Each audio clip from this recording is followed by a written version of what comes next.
Thank you so much for joining me today. Yeah, thank you for Absolutely. having us. So, the first question I want to ask you is how did you get into the whole profession of being paranormal investigators? How did that all come about? Go- You go so you so go for first. for me, I grew up with a family that told tons of ghost stories. My uncle owned a haunted house. I used to hang out with my cousin at their house at the haunted house, and we'd play the Ouija board. And yeah, back then when the Ouija board wasn't so scary. What? And It's always been scary. and yeah, I just kind of grew up around the paranormal before it was kind of like a thing. And Your grandma was super into my grandma was paranormal. into it. Yeah, I mean, and then I moved to Colorado, and I actually moved into a old hospital that I had some experiences there, and that's when I started being like, okay, this is very interesting. There's something to this. And after that, I became a cameraman. I actually started working on TV shows, and I answered an ad for cameraman needed cameraman gearing up quick for a ghost show, and ended up being Ghost Hunters. And that was on the Sci-Fi many years ago, like 12, 13, 14 years ago. And yeah, just kind of learned from some of the best paranormal investigators.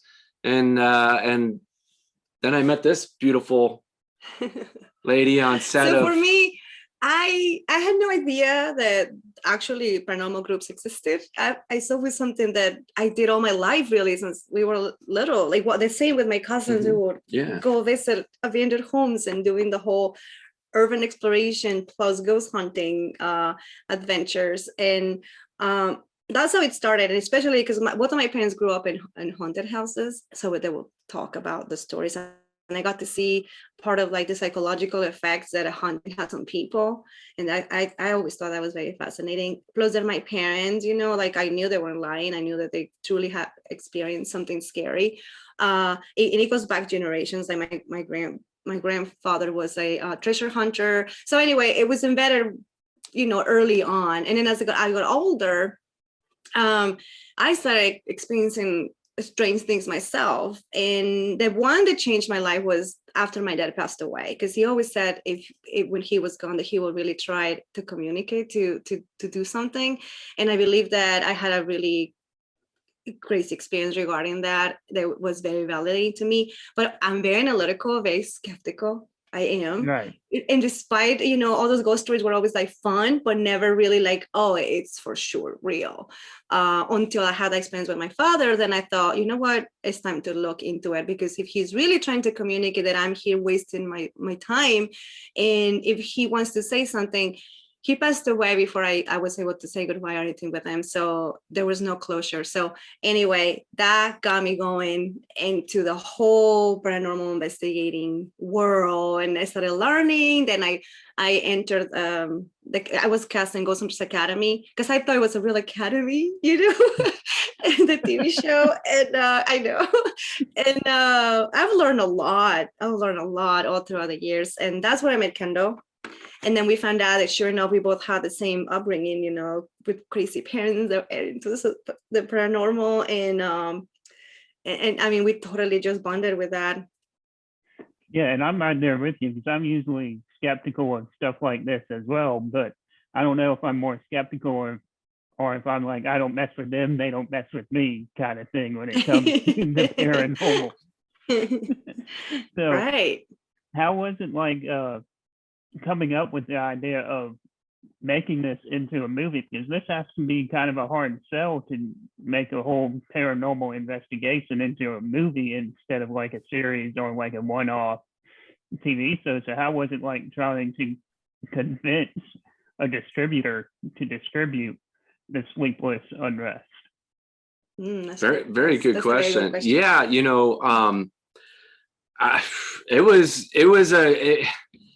we took the leap of faith doing this. It definitely is outside the box and outside the spectrum of what is usually done. TV shows go in and they have a format and they shoot that, and it's an easy pitch. But this we just kind of jumped in the car, brought our cameras, met up with our friends at the Conjuring house and filmed everything. Well, we were invited. We were invited to go for fun, to investigate for fun with our friends, Brian and Rochelle, Brian and Mary Rochelle Stratton. They met the Heinzens through a podcast, and they were invited, and they're like, hey, do you guys want to come over? Let's hang out.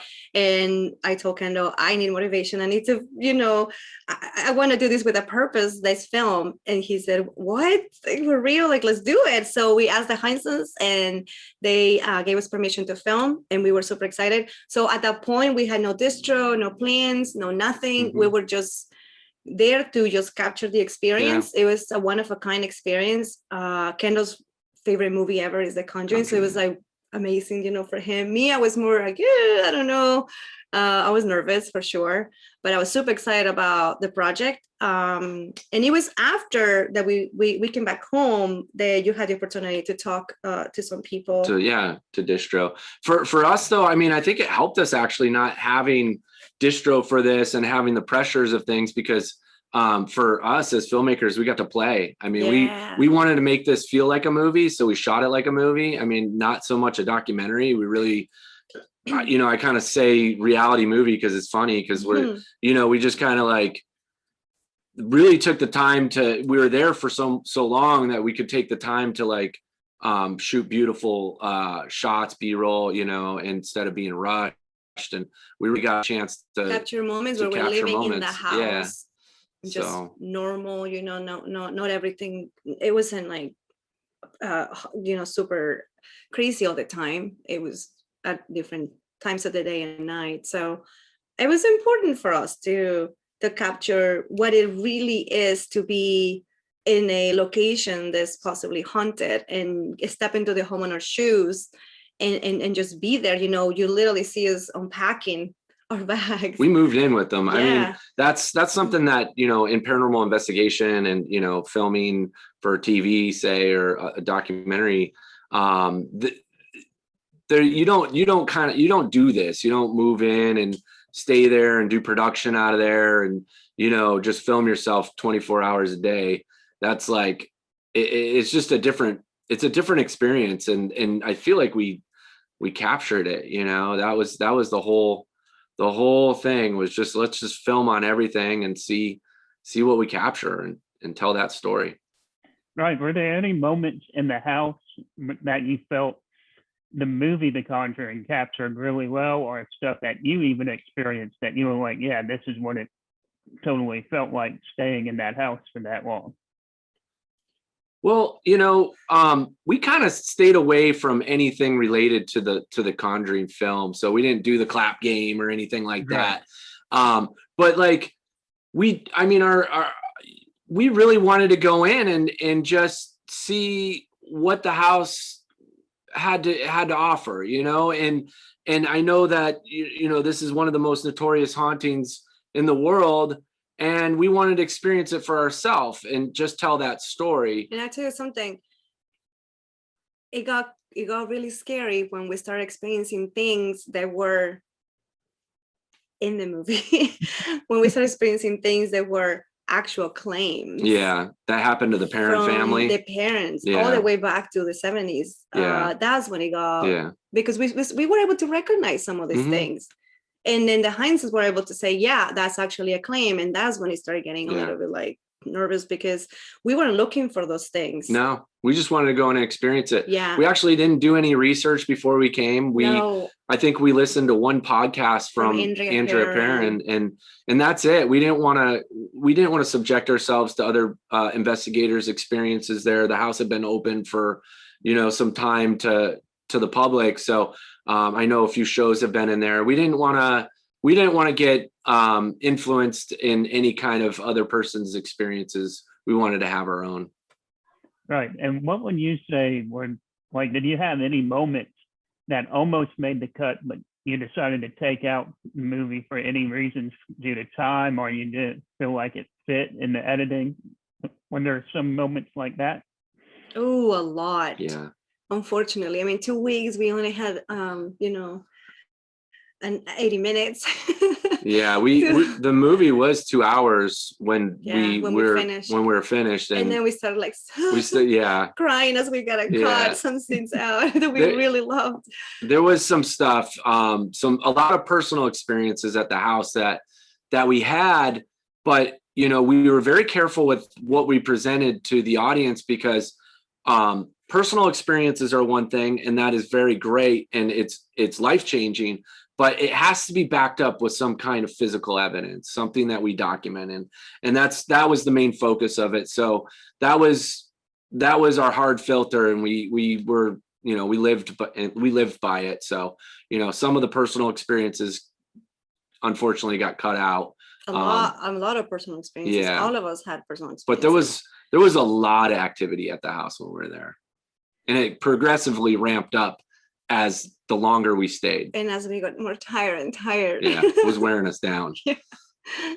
Yeah, because there were some nights in there I bet you couldn't sleep, which you kind of had in the documentary as well. So that must have been intense with the sleep depravity and stuff like that, doing paranormal investigation as well. Yeah. I mean, the title of the film is The Sleepless Unrest for multiple reasons, but that is, I mean, it wore you down. It wore you down for sure. And, you know, just when you're just getting, you know, some activity, you just went through this major, it's like these peak ramps. It's like, you can almost feel it coming too. You know, it's starting to boil, and then it just happens, and then it, you know, slows down or more happens.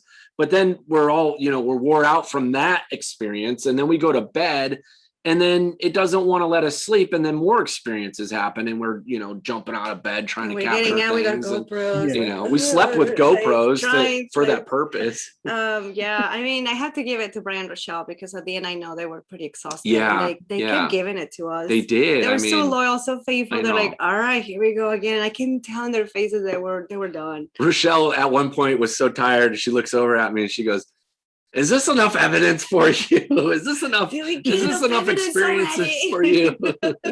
I was like, I can't. I have nothing to do with that. Like, and this is weird. This house. The last night we stayed there, we were literally we're done. The last night, we just needed to sleep because we were traveling the next day. Yeah, that was the craziest night. Yeah, the last night there, it was like. Listen, I'm skeptical, but I do dare to say this publicly. Whatever is there, which we don't know what it is, we don't dare to say it is this or that, but whatever it is feels intelligent, seems intelligent. Yeah, it interacted with us there for sure, and you know, we were able to document that, which makes me very happy, very, very happy. That's the goal out of all this, and it happened. So. And how is it like being seeing the reception this has got so far? How has that been for you two? I'm in shock. I mean, we didn't expect. I mean, we were just going to make a fun movie with our friends, and this is just, we're trying to keep up. This is amazing. I mean, there's a need for this type of experiences, you know, you know, the realness of everything. I don't know. I mean, like you said, it was just pure. It was just us friends getting together and a bunch of paranormal nerds, really. Like, we love it so much. It's like we're all giddy. And it's funny because our son, he thinks we're crazy. He thinks we're just weirdos. And it's funny because we come from generations behind, but I think he died there because he doesn't care about this topic at all. He thinks we're weird and we need a life. But it was interesting to see him reacting to this because he saw the process from the beginning, from day one. He saw what we went through. He saw the consequences of it. He experienced it with us. He saw us come home. He saw us come home and what we experienced after we came home. So then now he gets to see the reaction. So now he's getting curious. Now he's like, well, there must be something to this after all. Right. And I think that's what I really appreciated about this, because I went in like, am I going to be able to kind of tolerate this kind of reality film? And then it just felt genuine, like, going on. And that's kind of why I stayed with it. And I really appreciated that approach you guys took with this film as well. So again, thank you you. guys so much for joining me today. It's been really fun getting to talk to you, and congratulations on the film. Thank you. Thank you so Thank you much. so I much for appreciate having that. us. Thanks.